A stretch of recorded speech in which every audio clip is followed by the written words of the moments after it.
स्वस्थ रहने के लिए जीवन में सक्रिय रहना चाहिए और ये सक्रियता हर जगह पर होनी चाहिए। और आजकल ये सक्रियता नजर आ रही है सीबीआई, ईडी और एनआईए में। ये एजेंसियां बहुत सक्रिय हैं आजकल। अब इनके सक्रियता के पीछे कोई राजनीतिक मंशा है, जैसा कि विपक्षी पार्टियों के नेता कह रहे हैं, या कुछ और भी कहना मुश्किल है, क्योंकि इनके दैनिक कार्य और राजनीतिक दुरुपयोग के उदाहरण हमें मिलते रहते हैं। नमस्कार, आप देख रहे हैं अपनी बात अनिल के साथ। मैं एक आग्रह कर दूं कि अगर वीडियो अच्छी लगे, वीडियो में दी हुई जानकारी अच्छी लगे तो लाइक करें, ज़्यादा अच्छी लगे शेयर करें, और चैनल को सब्सक्राइब नहीं किया है तो चैनल को सब्सक्राइब भी कर दें। अब आते हैं कि ये सक्रिय कहां पर है। तो कुछ कहते हैं विपक्षी नेताओं पर। अभी कुछ दिन पहले, 2 दिन पहले की बात है कि पीएफआई के ठिकानों पर देश भर में लगभग 93 छापे मारे गए।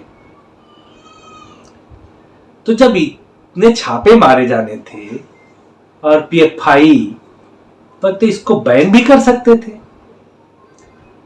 बैन न करने के पीछे सरकार की क्या नीति है, और सरकार की नीति को जानने के लिए हमें सबसे पहले जानना पड़ेगा कि पीएफआई क्या है। पीएफआई का गठन 22 नवंबर 2006 को 3 मुस्लिम संगठनों को मिलाकर केरल का national democratic front, Karnataka forum for dignity और तमिलनाडु में मनिथा नीतिपा सराई को मिलाकर बनाया गया था, जिसकी औपचारिक घोषणा 16 फरवरी 2007 को हुई। पीएफआई खुद को एक ऐसे संगठन के रूप में पेश करता है कि वो पीएफआई खुद को ऐसे संगठन के रूप में पेश करता है कि वो अल्पसंख्यकों, दलितों और हाशिए पर पड़े समुदायों के अधिकारों के लिए लड़ता है। लेकिन वास्तविकता कुछ और है, क्योंकि इस पर समय समय पर कुछ आरोप लगते हैं। 2012 में केरल सरकार ने दावा किया था कि पीएफआई प्रतिबंधित संगठन और कुछ नहीं है, यह इस्लामिक मूवमेंट ऑफ इंडिया यानी सिमी का एक बदला हुआ रूप है। पीएफआई ने एक फ्रीडम परेड का आयोजन किया था, जिसके खिलाफ केरल की सरकार हाई कोर्ट चली गई थी। लेकिन हाई कोर्ट में उनकी यह दलील तो मान ली गई कि इनकी परेड को परमिशन नहीं मिली, लेकिन देश विरोधी गतिविधियों में शामिल होने का जो आरोप था उसको अदालत ने खारिज कर दिया। और उस समय की कमजोर दलीलों से शायद सबक लेते हुए ये सरकार बैन नहीं लगा रही है। तो आइए देखते हैं इनके ऊपर आरोप क्या क्या लगे अभी तक। तो 2017 में एक लव जिहाद का आरोप था, धर्मांतरण का, जो बाद में सही नहीं पाया गया। लव जिहाद का मामला तो था, लेकिन धर्मांतरण का आरोप उसमें गलत हुआ। 2019 में श्रीलंका में ईस्टर बम धमाके जिसमें 250 लोगों की जान चली गई थी।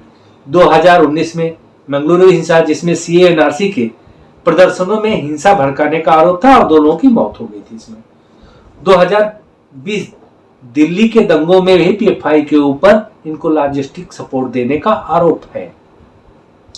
2020 हाथरस का जो मामला हुआ था, उसके अंदर भी इनके ऊपर आरोप है कि इन्होंने उसमें देशद्रोह, धार्मिक घृणा को बढ़ावा देने की कोशिश की थी, और इस पर 19 केस भी दर्ज किए गए थे।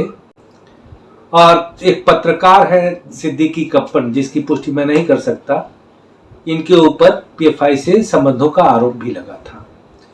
2020 में केरल में सोना तस्करी का मामला भी पीएफआई के ऊपर लगा, जिसमें एनआई के अधिकारियों ने पीएफआई के एक सोने की तस्करी के रैकेट के बीच संबंधों की जांच की थी, और जिसमें सोने की स्मगलिंग की जा रही थी, और इसका इस्तेमाल देश विरोधी आतंकवादी गतिविधियों के फंडिंग के लिए किया जा सकता था।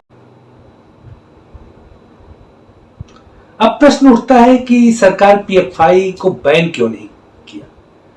तो मैं बता दूं कि ये संगठन एक कंपनी की तरह काम करते हैं, और जैसे एक कंपनी काम करती है कि अगर उस पर बैन कर दो तो वही लोग उठ करके एक दूसरी कंपनी खोल लेते हैं।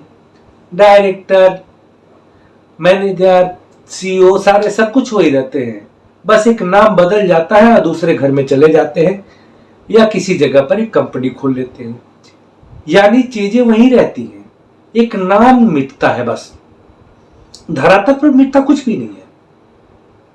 इसी तरह से सिमी का नाम मिटा दिया गया धरातल से, लेकिन हुआ क्या, सिमी के लोग बाहर घूमते रहे और उन्होंने एक पीएफआई संगठन बना लिया अपना।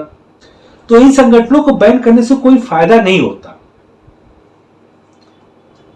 और पीएफआई बनाई ही तब गई थी जब Simi, student Islamic movement of India, पर बैन लगा दिया। बैन करने से कोई फायदा नहीं। यदि सरकारें संगठन को समाप्त करने की बजाय इनके निर्माताओं को समाप्त कर देती हैं तो ये नौबत ही पैदा ना हो कि भविष्य में कोई ऐसे संगठन बने।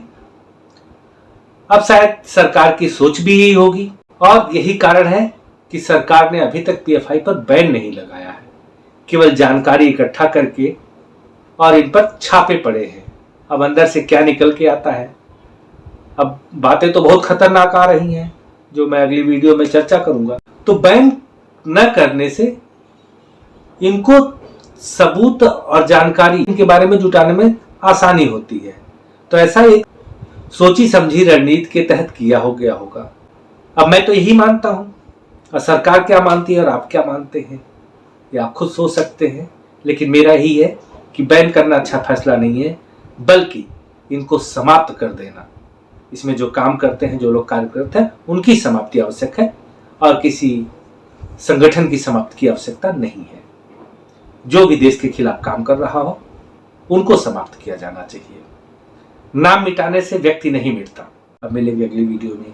नमस्कार।